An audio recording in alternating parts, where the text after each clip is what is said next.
বিসমিল্লাহির রহমানির রহিম। আসসালামু আলাইকুম। এখন সিজনাল সব আম নেমে গেছে। এখানে আমি ফজলি আম নিয়েছি। এখন তো সব আম্রপালি বলেন, গোপালভোগ, হাড়িভাঙ্গা, যেটাই বলেন, সব আম তো শেষের দিকে এই ফজলি আমটা সব আমের শেষে পাওয়া যায়। আমটা দেখে মনে হচ্ছে যে কম পাকা, একদমই না। এইরকম আমটার ভিতরে একটু লাল লাল হবে এবং খেতেও মনে মিষ্টি হবে। আর এটা কার গাছে যে ধরছে, আমাদের গাছেও হয়েছে, কিন্তু সেটা শেষ হয়ে গেছে। এটা এটা একদম ভালো এবং টাটকা। এখানে বাসায় নেওয়া হয়েছিল 10 কেজির মতো আম। এখানে এই আমটা এত মজা যে সবাই খেয়ে তৃপ্তি করে খাইছে। আম কাঁঠালে সব সময় তো সবাই তৃপ্তি করে খায়, সেই ক্ষেত্রে আমার এটা সবাই অনেক মজা করে খাইছে এবং অনেক ভালো লাগছে। অনেকে বলে যে খাবারে কি আছে, ফলের সময় ফল খাবো না তো কি? একদমই তাই, ফলের সময় ফল খাইতে হবে, অবশ্যই প্রোটিনযুক্ত এবং সেটা স্বাস্থ্যসম্মত। একদম আপনি বেশি খাবেন, একদম আপনি শরীরে নিতে পারবে না, সেটা করা যাবে না। আপনার শরীর বুঝে আপনার খাবারটা খাইতে হবে এবং সেই অনুযায়ী চলাফেরা করতে হবে।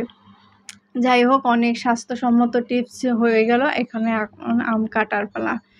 এই যে আমি আমটা কাটছি, দেখেন একদম রসালো, পানি টইটম্বুর করছে, আর জিভে তো পানি চলে আসছে। কতটা লোভনীয়, কতটা স্বাদ, অনেক মজার এই খাবার। সবাই, কম বেশি সবাই, কেউ বলতে পারবে না যে আমি আম খাই না। প্রত্যেকটা মানুষই, মানে প্রত্যেকটা ঘরেই আমটা সবাই খায়। কাঁঠালটা অনেকে অ্যাভয়েড করে, অনেকে পছন্দ করে, আবার অনেকে করে না, একদমই করে না। এবং আমটা বেশিরভাগই সবাই খেতে পারে এবং সবাই পছন্দ করে। আম একটা লোভনীয়। আটিটা দেখছেন, আটিটা মনে হচ্ছে এখনই মুখের মধ্যে দিলে কি মজা করে যে খাওয়া যাবে, অসাধারণ লাগবে এই আম। আমার কাটাটা কমপ্লিট। আমি এবার আমগুলো ছোট ছোট পিস করে বাচ্চাদের সামনে দিব। বাচ্চারা তো খুব মজা পাবে এবং খুব মজা করে তৃপ্তি করে খাবে। আম বলে কথা, মজা তো অবশ্যই হবে।